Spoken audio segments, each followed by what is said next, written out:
iyadoo saacadihii la soo dhaafay ciidamada daraawiishta dowlad goboleedka Galmudug oo garab ka helaya kuwa xoogga dalka ee howlgalla ka wadeen deegaanada dhaca koonfurta gobolka Mudug ayaa saaka waxay gudaha u galeen ciidamadaasi oo isgarabsanaya gudaha magaalada Bacadweyne ee koonfurta gobolka Mudug.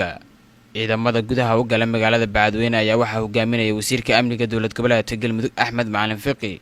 sidoo kale wararka aan ka helay magaalada Bacadweyne ayaa waxa ay sheegayaan in ciidamada dowladda federaalka Soomaaliya iyo kuwa Galmudug isla markiiba halkaas ay ka bilaabeen baaritaano la xiriira miinooyin laga cabsi qabo in halkaas ku aaseen al-shabaab ka hor intiisan ka bixin gudaha magaalada Bacadweyne.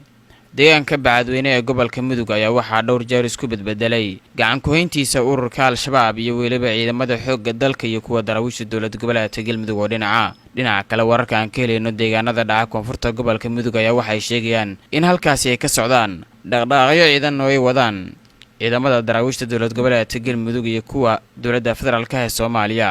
howlgalladaasi oo ciidamadu ay ku rajeynayaan inay kula wareegaan gacan ku haynta deegaano dhowr ah oo haatan gacanta ugu jira ururka al-shabaab. Cabdiraxmaan Roble, CBA, Cadaado.